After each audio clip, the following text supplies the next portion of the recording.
SLT, Sony Laboutancy était un écrivain incendiaire qui n'a jamais cessé d'écrire, écrire pour dénoncer, écrire pour ne pas se laisser vaincre par la vie. Décédé il y a bientôt 16 ans au Congo, à l'âge de 48 ans, il a laissé une œuvre foisonnante, La vie ennemie, L'antépeuple ou L'État honteux font partie de ses ouvrages de référence.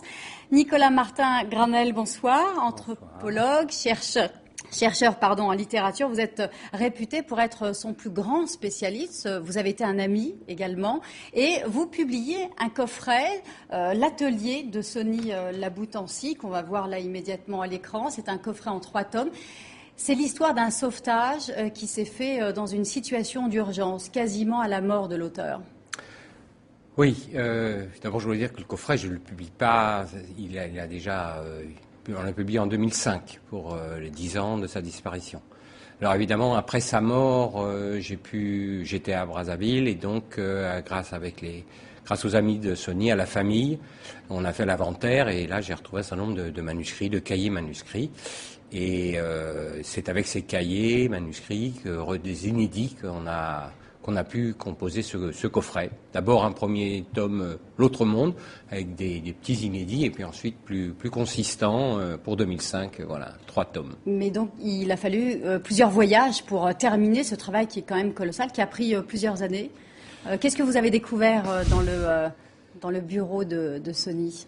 Les manuscrits de Sony, ça ferait tout un roman. Donc, pour résumer, il y a eu un premier inventaire après sa mort en 2005. Et puis, j'ai pu retourner parce qu'il y a eu des événements violents et j'ai pu retourner qu'en 2003. Et là, on a des photos qu'on voit derrière nous. C'est une pellicule que vous avez trouvée également. Alors là, oui, ça c'était le dernier voyage à Brazzaville en janvier. Là, quand je suis retourné dans le cadre de l'ITEM pour numériser le fond, parce que jusqu'ici j'avais fait que des photocopies. Et là, voilà, on a numéré. Et j'ai trouvé donc 4 négatifs dans un cahier glissé comme ça. Je ne sais pas ce que c'était. Je les ai ramenés.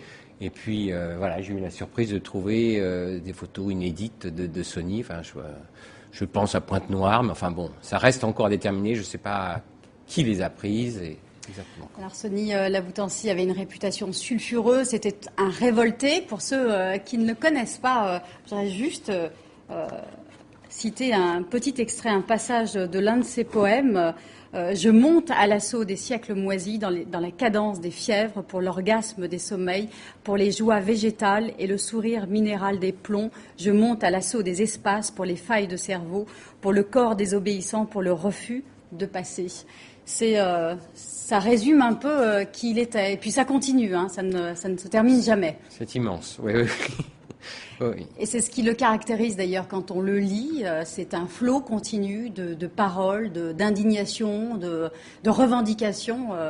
Et d'ailleurs, oui, on dirait l'indignation maintenant, mais oui. Et puis lui disait la honte. Voilà, la honte. Tout était honteux. C'était la honte de quoi? De qui? La honte, c'est faire honte, et puis honte vis-à-vis de soi-même. C'était un critique des autres, pas que des autres, mais de lui-même et du monde tel qu'il allait, quoi. C'est quelqu'un qui avait une conscience un peu visionnaire du monde tel qu'il allait et qui n'allait pas bien.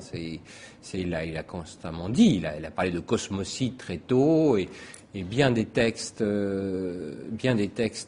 annoncent beaucoup de ce qui se dit maintenant, hein, de tendance altermondialiste, écologique. C'est quelqu'un qui était très préoccupé par la planète. Alors, vous nous avez passé également un petit élément sonore que j'aimerais bien qu'on écoute parce que Sony a beaucoup écrit, c'était sa passion, c'était sa vie, ça le hantait. Et il explique à des étudiants pourquoi il a commencé à écrire.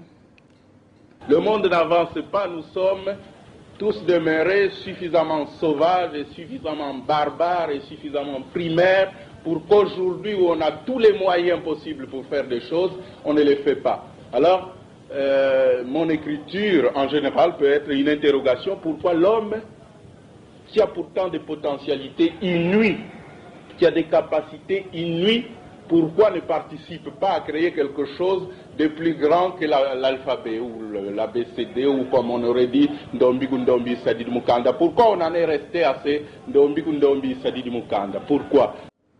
Qu'est-ce que ça vous évoque? écoutez, je suis toujours ému d'écouter cette parole qui a été prononcée, invitée à l'université à Brazzaville. Voilà comment il parlait. Et on sent bien qu'il y a, entre ce qu'il dit et ce qu'il écrit, il y a une continuité, quoi. Et il écrivait comme il respirait. L'une de ses plus grandes revendications, c'était aussi qu'on le considère comme un homme et pas uniquement comme un Africain avec tous ses attributs et ses clichés. Oui, c'est ça. Il mettait même ça sur sa carte de visite. C'était sa fonction homme. Et il disait en effet qu'il ne voulait pas être homme en fonction d'un texte. Voilà.